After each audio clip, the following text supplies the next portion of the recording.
केंद्र सरकार ने आम जनगणना के साथ साथ जातिगत जनगणना कराने का निर्णय कर लिया है। बुधवार को प्रधानमंत्री नरेंद्र मोदी की अध्यक्षता में हुई राजनीतिक मामलों की कैबिनेट समिति की बैठक में सर्वसम्मति से ये फैसला लिया गया। बिहार विधानसभा चुनाव के पहले केंद्र सरकार की ओर से खेला गया ये अब तक का सबसे बड़ा दांव हो सकता है।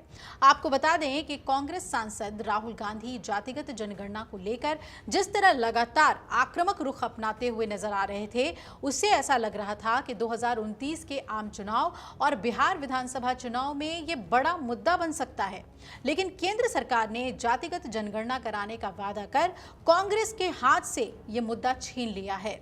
जातिगत जनगणना के मुद्दे पर सबसे ज्यादा मुखर रुख कांग्रेस ने ही अपनाया था। राहुल गांधी ने भारत छोड़ो यात्रा के दौरान भी पूरे देश में जातिगत जनगणना कराने की बात कही थी। बिहार में जाने के बाद भी उन्होंने अपनी इस बात को दोहराया। कांग्रेस कर्नाटक में सत्ता में आई तो वहां जातिगत सर्वे कराया और इस पर उसके अपने नेताओं में कुछ मतभेद जरूर हैं, लेकिन कांग्रेस ये संदेश देने में सफल रही कि वो इस मुद्दे पर कितनी गंभीर है। वहीं कांग्रेस की तेलंगाना सरकार ने ओबीसी समुदाय के आरक्षण में भी बढ़ोतरी कर दी है। इससे भी कांग्रेस ये संदेश देने में कामयाब रही है कि पिछड़ों की वो कितनी हिमायती है और ये भी बताने में सफल रही है कि यदि वो केंद्र में सत्ता में आती है तो पूरे देश में जातिगत जनगणना कराएगी। वो जातिगत आरक्षण पर भी दबाव बनाने में सफल रही है। कांग्रेस का ये वादा तेलंगाना और कर्नाटक राज्य सरकारों द्वारा उठाए गए कदमों की वजह से जनता के बीच ज्यादा विश्वसनीयता प्राप्त कर सकता है।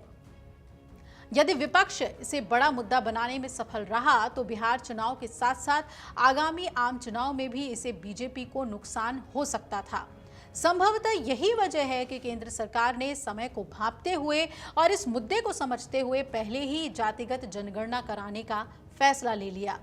अब ऐसे में सवाल ये उठता है कि क्या बिहार की जातिगत गणना का आंकड़ा बर्बाद हो जाएगा? तो आपको बता दें कि सदन से लेकर सुप्रीम कोर्ट तक का चक्कर लगाने के बाद बिहार में जातीय जनगणना हुई थी। राष्ट्रीय जनतांत्रिक गठबंधन सरकार में मुख्यमंत्री रहते नीतीश कुमार ने जातीय जनगणना को हरी झंडी दिखाई थी और महागठबंधन सरकार के सीएम रहते हुए काम पूरा करा आंकड़े जारी किए थे। बिहार की जातीय जनगणना पर एनडीए और महागठबंधन में क्रेडिट वॉर जारी है।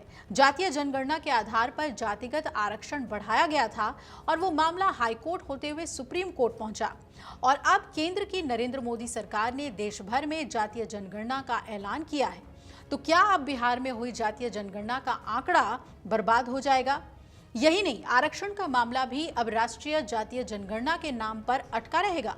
ये सवाल एक झटके में उठे हैं जिसका जवाब भी मोदी कैबिनेट के फैसले में ही है। आपको बता दें कि राष्ट्रीय जनगणना 2011 के बाद से 2021 में होना था, लेकिन कोविड के दौर में इसकी जो बात है वो दब गई। 2024 में जब केंद्र में प्रधानमंत्री नरेंद्र मोदी के नेतृत्व वाली सरकार फिर से बनी तो राष्ट्रीय जनगणना कराने की तैयारी शुरू हुई। जनगणना कब शुरू होगी उस इंतजार के बीच अब ये घोषणा हुई कि जातीय जनगणना भी साथ साथ होगी। इस बार केंद्र सरकार डिजिटल मोड में जनगणना कराने जा रही है तो जातिगत रिकॉर्ड भी साथ साथ तैयार हो जाएगा।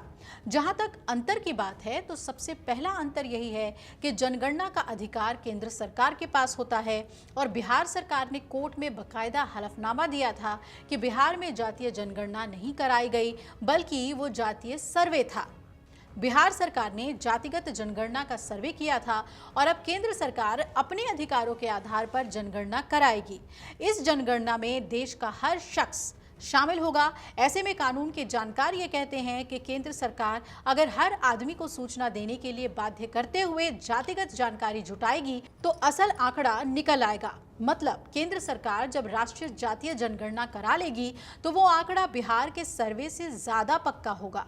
ऐसे में बिहार सरकार के कराए सर्वे का आंकड़ा एक तरह से बेकार ही हो जाएगा।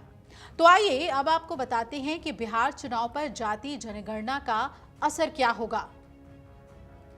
इस पर राजनीतिक जानकार ये कहते हैं कि प्रधानमंत्री मोदी ने एक मास्टर स्ट्रोक कदम उठा लिया है, क्योंकि उन्होंने सिर्फ जाति जनगणना लागू करने की बात नहीं की है बल्कि उनकी तरफ से एक दांव के जरिए विपक्ष के मुद्दे को भी उसके हाथ से छीन लिया गया है। जो तेजस्वी यादव लगातार अपनी हर रैली में जातिगत जनगणना की बात कर रहे थे, वही अब मोदी सरकार ने समय से पहले, या कहना चाहिए कि चुनाव से ठीक पहले, विपक्ष के इस मुद्दे की धार को ही खत्म कर दिया है।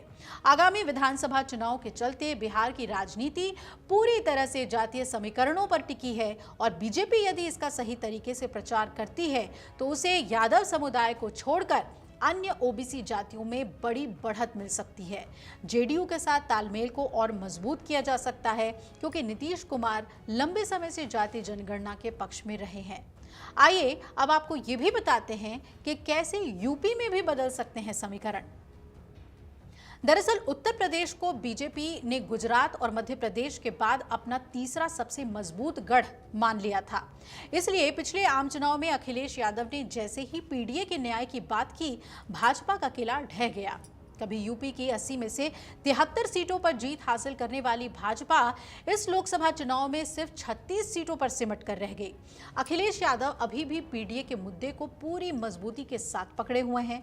वो अभी भी इस मुद्दे के सहारे भाजपा को यूपी के अगले विधानसभा चुनाव में पछाड़ने की रणनीति बना रहे हैं। ऐसे में ये माना जा रहा है कि यूपी में अपनी राजनीतिक पकड़ बनाए रखने के लिए भी बीजेपी को इस मुद्दे पर आना पड़ा। वही अगर बिहार विधानसभा चुनाव को ध्यान में रखते हुए बात की जाए तो आप पाएंगे कि जाति सर्वेक्षण कराने के केंद्र सरकार के कदम से चुनावी राज्य बिहार में जाति आधारित राजनीति पर सीधा असर पड़ेगा। इससे बीजेपी को ये संदेश देने में मदद मिलेगी कि पार्टी सामाजिक न्याय के लिए हमेशा खड़ी है और जब बात गरीबों और पिछड़े समुदायों के कल्याण की आती है तो वो अपनी बात पर अमल भी करती है। अगर आप ये वीडियो YouTube पर देख रहे हैं तो हमारे चैनल को सब्सक्राइब कर बेल आइकन दबाएं और Facebook पर देख रहे हैं तो हमारे पेज को लाइक करें। 8 मिलियन प्लस सब्सक्राइबर, आपके इस भरोसे के लिए बहुत धन्यवाद।